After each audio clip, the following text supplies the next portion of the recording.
Hello friends, నేను రాజీవ్ గారు. మన తెలుగు మీడియా సంస్థలకి బుద్ధి, జ్ఞానం, సిగ్గు, శరం ఏముండవని చెప్పేసి నేను పదే పదే చెప్తున్నాను. ఎందుకంటే కొన్ని మీడియా సంస్థల్లో పనిచేసి వచ్చాను కాబట్టి ఆ మీడియా సంస్థల వ్యవహార తీరు మనకు తెలుసు కాబట్టి కేవలం వ్యూస్ కోసం కొంతమంది పేరును వాడుకొని వాళ్ళను ఏదో రకంగా వాళ్ళని టీఫేమ్ చేయడానికి ఎన్నో రకాలుగా కొంతమంది ప్రయత్నిస్తారు. అలా మన తెలుగు మీడియాలకు సంబంధించినటువంటి కొన్ని న్యూస్ ఛానల్స్ కానీ అదేవిధంగా కొన్ని వెబ్సైట్లు కానీ వాళ్ళ వక్ర బుద్ధి ఇప్పటికీ మారట్లేదు. కేవలం కుక్కుడు స్టోరీస్ ద్వారానే బతికిస్తున్నారు. ఆ కుక్కుడు స్టోరీస్ వల్ల ఇవాళ ఆయా మీడియా ఛానల్స్ ఇబ్బంది పడుతున్నాయి, కొంతమందిపై కేసులు పడుతున్నాయి. అయినా కూడా వాళ్ళకు బుద్ధి, జ్ఞానం, సిగ్గు, శరం కూడా లేదు. ప్రస్తుతం చిరంజీవి గారి మీద కూడా అలాంటి ఒక బేస్లెస్ ఒక ఫేక్ న్యూస్ని ఓ వెబ్సైట్ వాడు వడ్డించేశాడు. జనాలు నిజమేనేమని నమ్ముతున్నారు. అదేంటంటే రీసెంట్గా చిరంజీవి గారు రేవంత్ రెడ్డి గారిని కలిశారు. ఎందుకు కలిశారు ఏంటి అనేది రేవంత్ రెడ్డి గారికి తెలుసు, చిరంజీవి గారికి తెలుసు. చిరంజీవి గారు ఆయన కలవడం వెనకాల రాజకీయ కోణం అయితే అస్సలకీ లేదు. కానీ వీళ్ళు చిరంజీవి గారు రేవంత్ రెడ్డిని కలవగానే వీళ్ళు రాసిన ఆర్టికల్స్ కానీ వీళ్ళు చేస్తున్న ప్రచారం కానీ ఏంటంటే, మొన్ననే ఆయన జూబ్లీహిల్స్కి సంబంధించినటువంటి మాగంటి గోపీనాథ్ గారు చనిపోయారు. ఇప్పుడు ఆ స్థానం ఖాళీగా ఉంది, దానికి బైపోల్స్ రాబోతున్నాయి. ఈ బైపోల్లో కాంగ్రెస్ పార్టీ అభ్యర్థి చిరంజీవి గారిని అక్కడి నుంచి బరిలోకి దింపేందుకే ప్రయత్నాలు జరుగుతున్నాయి. అందులో భాగంగానే చిరంజీవి గారిని రేవంత్ రెడ్డి గారు పిలిపించుకొని మాట్లాడారు. అదేవిధంగా అక్కడ బీఆర్ఎస్ వర్సెస్ కాంగ్రెస్ మధ్యన గట్టి పోటీ నడుస్తుంది. బీఆర్ఎస్ కన్నా కాంగ్రెస్ వెనుకబడి ఉంది. కాంగ్రెస్ గెలవాలంటే చిరంజీవి గారు లాంటి ఒక బాగా ఫేమ్ ఉన్న వ్యక్తి అక్కడ పోటీ చేస్తే ఖచ్చితంగా గెలుస్తారు. ఇక చిరంజీవి గారు గెలిస్తే ఆయనకు హోంమంత్రి అంటే హోంశాఖ ఇవ్వడానికి రెడీగా ఉంది గవర్నమెంట్.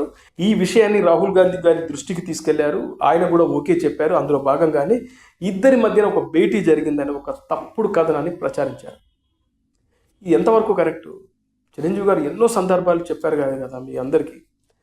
ఎన్నో వేదికలపై ఆయన చెప్తూనే ఉన్నారు, నేను రాజకీయాల్లోకి వచ్చే ప్రసక్తే లేదు, ఇక వద్దనుకున్న దానికి నేను ఎప్పటికీ రాను, నాకు ఆ ఇంట్రెస్ట్ లేదు, నేను హ్యాపీగా ఉన్నాను, ఇంకేమైనా చేయాలనుకుంటే నేను పేదలకు కానీ ఏదైనా నా వంతు ఏ సహాయం ఉన్నా కూడా చేయడానికి సిద్ధంగా ఉన్నానని పదే పదే చెప్తూ వస్తున్నారు.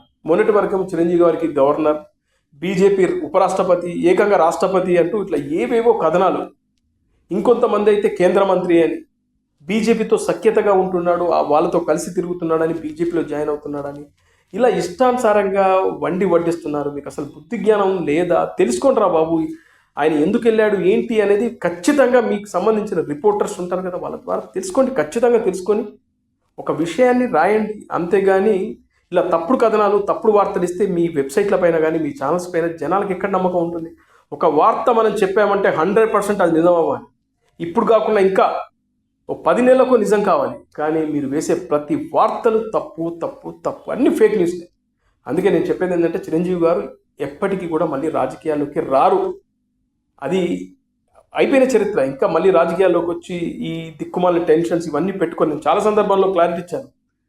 ఎందుకంటే చిరంజీవి గారి గురించి నాకు బాగా తెలుసు. ఆయన ఎన్నో సందర్భాల్లో చిరంజీవి గారు ఎన్నో వేదికలపై మాట్లాడారు కాబట్టి దాన్ని దృష్టిలో పెట్టుకొని యాజ్ ఒక జర్నలిస్ట్గా నేను ఈ విషయాన్ని చాలా క్లారిటీగా చెప్పగలుగుతున్నాను. ఎందుకంటే చిరంజీవి గారు ఒక్కసారి ఆయన నోట్లోంచి మాట వచ్చిందంటే వెనక్కి తీసుకునే ప్రసక్తే ఉండదు. అలా చిరంజీవి గారు రాజకీయాల్లోకి రారు. పైగా జూబ్లీహిల్స్ నుంచి మళ్ళీ ఆయన పోటీ చేస్తున్నారనే వార్త చాలా చాలా తప్పుడు వార్త. అది ఒక ఫేక్ న్యూస్, ఎవరు నమ్మకండి. ఫ్రెండ్స్, ఈ వీడియో నచ్చినట్లయితే హైప్ చేయండి. కామెంట్ సెక్షన్ పక్కన 2 డాట్స్ ఉంటాయి. లెఫ్ట్ సైడ్ స్వైప్ చేస్తే హైప్ దిస్ వీడియో అని కనబడుతుంది. ప్లీజ్ హైప్ చేయండి. దానివల్ల మరికొంతమందికి ఈ వీడియో వెళ్తుంది.